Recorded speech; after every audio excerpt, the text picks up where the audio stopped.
Bueno, miren, aquí tenemos un caso práctico, un caso real, un caso que me encontré en un cliente bastante importante.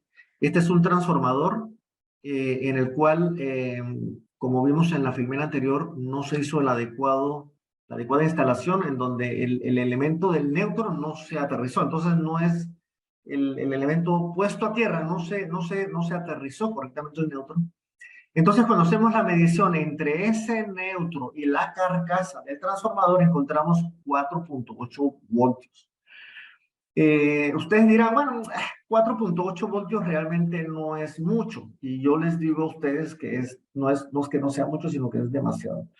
Hay que tomar en cuenta de que el neutro eh, es un alambre que no debe tener voltaje con respecto a tierra. No debe tener voltaje. Puede tener cualquier corriente, pero no puede tener voltaje.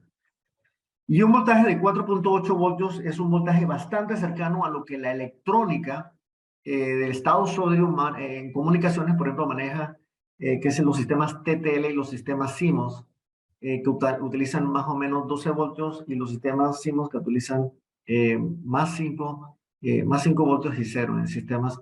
Entonces, este 4.8 voltios, que sabemos que es un sistema alterno, nos puede dañar esa referencia en la electrónica que está en las fuentes de poder que alimentan los computadores, los servidores y los sistemas de telecomunicación.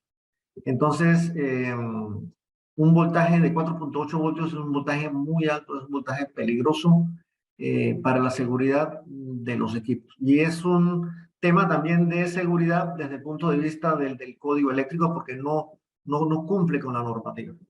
Recuerden que la normativa no es apelable. O sea, yo no les voy a explicar a ustedes, o no se debe de pedir una explicación de por qué el código dice o no dice tal cosa en tal artículo. Es algo que simplemente es de simple cumplimiento sin tener que mediar una explicación. Bueno, ¿para qué un sistema de puesta a tierra? Puesta a tierra, estamos hablando de la tierra. Pues ya como lo explicó también el doctor Ramos, ese alambre que permite la capacidad de drenar corrientes no deseadas por medio de la menor resistencia posible intencionada, dejando fuera a trayectorias accidentales como por ejemplo el contacto humano, lo que también puede provocar fallas prematuras de los equipos y fatalidades humanas.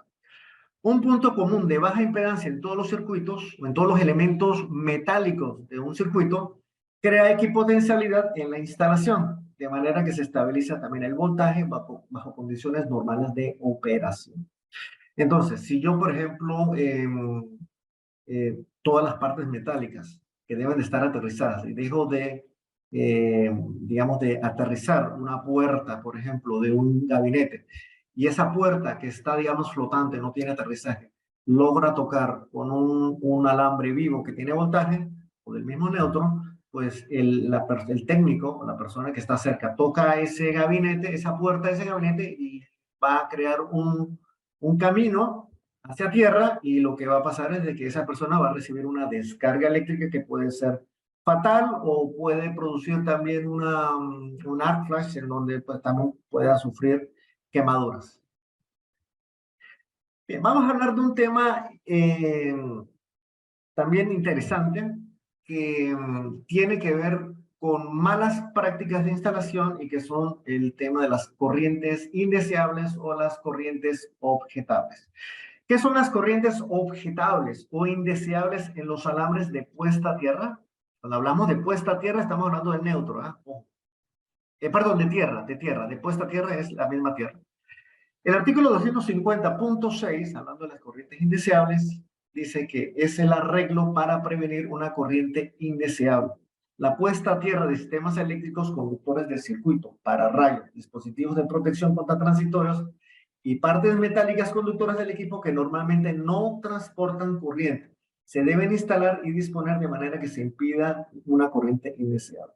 La corriente indeseable circulará por elementos metálicos que normalmente no tienen corriente cuando el neutro, ojo, cuando el neutro está conectado indebidamente a tierra en un punto diferente al servicio o al sistema derivado separado, que pudiera ser, por ejemplo, el secundario de un transformador.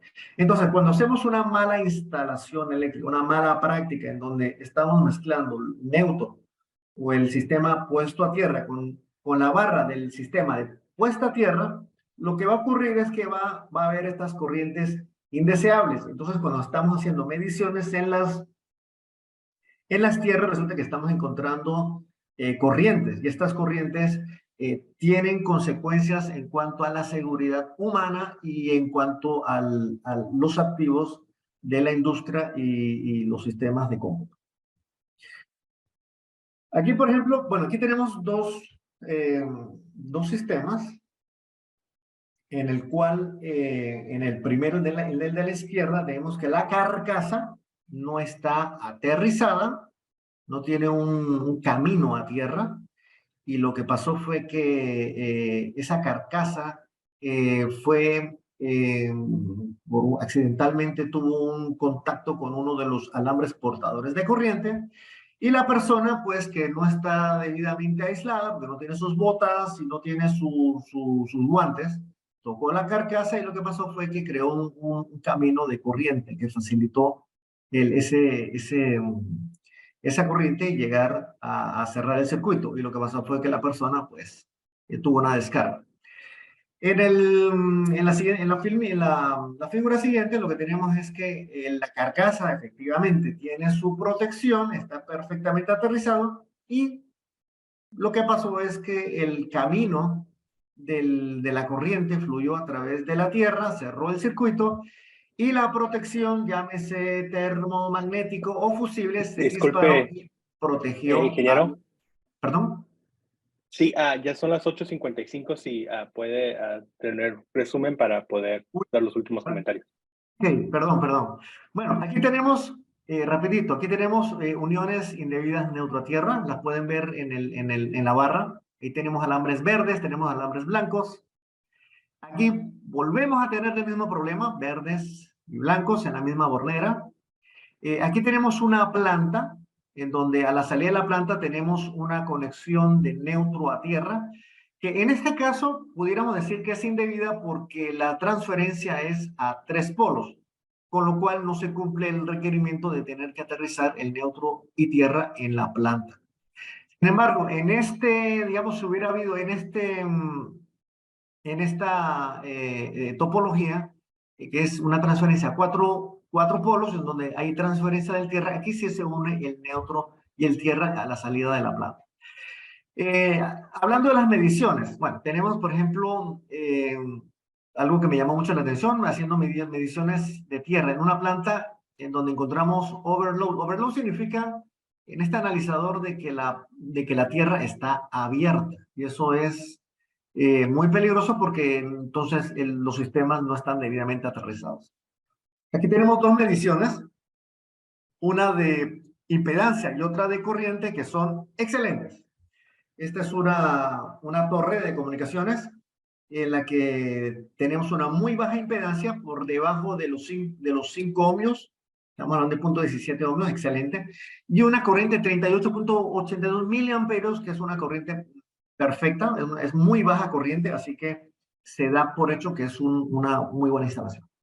Aquí tenemos mediciones en instalaciones de elementos de alambres de puesta a tierra, en donde tenemos en una 16 amperios, en otra 28 amperios y en otra 25 amperios. Está de más decir de que son mediciones muy altas. Obviamente aguas arriba de la instalación industrial, en donde realmente lo que ha habido es una acumulación de corrientes por el tierra debido a esas uniones indebidas de neutro-tierra en los paneles aguas abajo. Aquí tenemos otras mediciones de 14, de 12, de 5, en diversos puntos, en un sistema también industrial, un sistema también de telecomunicaciones, una planta de telecomunicaciones, en donde son mediciones que no debieron darse porque la corriente por el tierra debe ser absolutamente cero. Último, tenemos esta medición de tierra, de impedancia de tierra, que nos da 42.38 ohmios. Entonces, yo preguntaría, bueno, ¿esa medición está bien o está mal? Unos me dirán que está bien, otros me dirán que está mal. Bueno, el código eléctrico dice que para efectos de la Tierra, lo que tenemos que poner, instalar es una varilla y hacer una medición. Si esta medición mide más de 25 ohmios, yo tengo que instalar otra varilla. Y punto, y final, no habla más.